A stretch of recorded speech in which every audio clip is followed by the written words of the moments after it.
আপনি জামাতে কবে যোগ দিয়েছেন এবং জামাতকে কেন একটি বিতর্কিত রাজনৈতিক সংগঠন বলা হয়?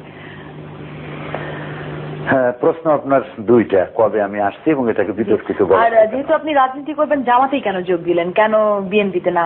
আওয়ামী লীগে যোগ দেবেন না, কারণ আওয়ামী লীগের আদর্শের সঙ্গে আপনার মেলে না। প্রশ্ন হলো তিনটা, আরো বাড়বে নাকি? না, আপনি একটার পর একটা দিতে পারেন। আচ্ছা, তো তিনটা প্রশ্ন। আমি জামাতে এসেছি, আমি ছাত্র জীবনে জামাত করি নাই, কিন্তু জামাতের প্রতি আকৃষ্ট হলাম ছাত্র জীবনেই। কারণ ওই সময় আমি ছোটসিনা মাদ্রাসা পড়তাম, এটা একটা পীর সাহেবের মাদ্রাসা। তখন আমি শুনতাম মওলানা মওদুদী রহমতুল্লাহ আলাই, তিনি এই বলেছেন সেই বলেছেন, বিরুদ্ধে অনেক কথা শুনলাম। তখন আমার জানতে ইচ্ছে হলো যে আসলে উনি কি বলেছেন। ওনার বইপত্রগুলি পড়লাম, দেখলাম যে ওনার বিরুদ্ধে যেসব অভিযোগ করা হয়েছে বইপত্রে সেগুলি নাই। তখন জামাতের প্রতি আমার একটা আকর্ষণ সৃষ্টি হলো। এরপরে আমার লেখাপড়া শেষ করলাম 1962 সনে, মাদ্রাসা শিক্ষার উচ্চশিক্ষা ডিগ্রি নিয়ে। তারপরে আমি ব্যক্তিগতভাবে কিছু রিসার্চ ইত্যাদি করেছি। 70-এর দশকে এসে আমি জামাতে রুকন হয়েছি। এবং জামাতে ইসলামীতে আসলাম কেন, এটা আপনার দ্বিতীয় প্রশ্ন। এটা হচ্ছে যে ইসলামে যেমন আল্লাহ তাআলা বলেছেন আকিমুস সালাত, নামাজকে প্রতিষ্ঠা করো, সেই আল্লাহ তাআলা আবার বলেছেন আন আকিমুদ্দিন ওয়ালা তাতাফাররাকু, তোমরা দ্বীনকে প্রতিষ্ঠা করো আর এ ব্যাপারে কোনো মতপার্থক্য সৃষ্টি করো না। নামাজ পড়া যেমন ফরজ, আল্লাহর হুকুম অনুযায়ী ব্যক্তি, পরিবার, সমাজ ও রাষ্ট্র পরিচালনা করা ঠিক তেমন ফরজ। সেই জন্য এই ফরজ দায়িত্ব পালনের জন্য একটা দলে শরিক না হলে একা একই এটা করা সম্ভব নয়। সেই জন্য আমার দৃষ্টিতে একটি সফল আন্দোলন আমি খুঁজলাম, যেটা এমন যে এই মুহূর্তে দেশ যদি হাতে পায় তাহলে দেশটাকে পরিচালনা করতে পারবে।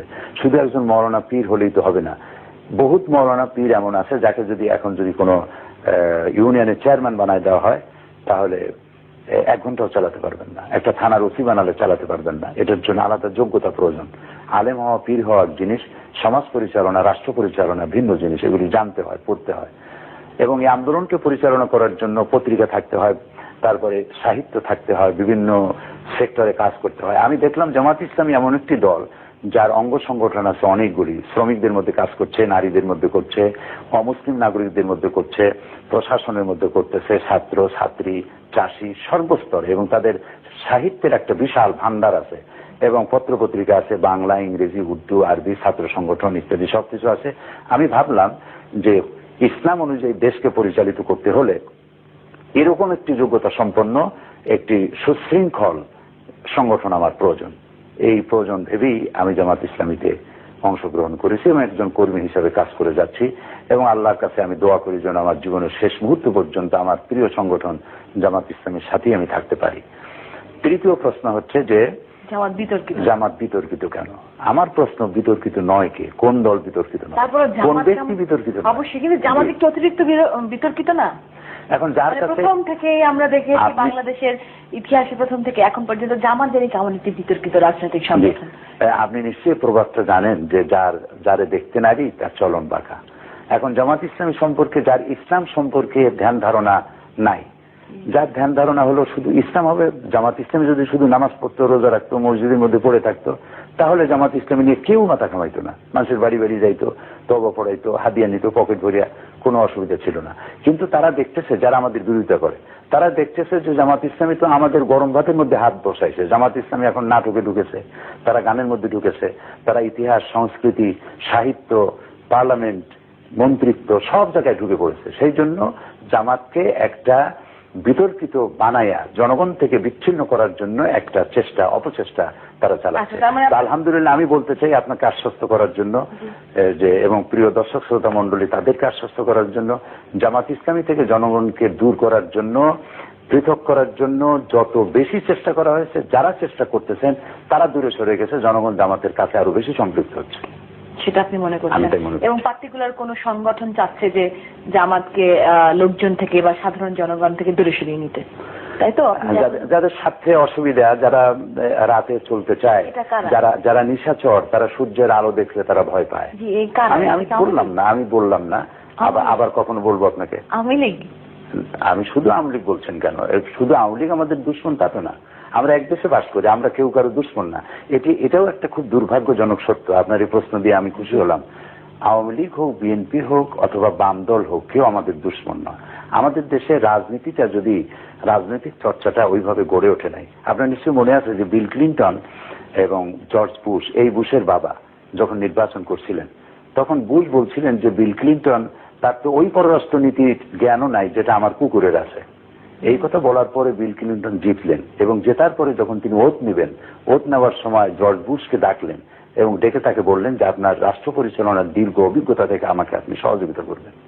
এই চর্চা কিন্তু আমাদের মধ্যে নাই। আমরা আমাদেরকে কেউ সমালোচনা করলে আমরা তাকে শত্রু মনে করি। শত্রু মনে না করে আমরা যদি পরস্পরের আপনি আমার ভুলটা ধরতে পারবেন, এই জন্য ধরবেন যে আমাকে আপনি সংশোধন করতে চান, এই জন্য নয় যে আপনি মানুষের সামনে আমাকে নিন্দনীয় করতে চান। অবশ্যই বাংলাদেশের রাজনৈতিক ব্যক্তিত্বরা কি তাদের ভুল স্বীকার করে? তারা তো কখনোই কোনো ভুল কখনো স্বীকার করে না। এটি আমি আপনার সাথে আমি একমত।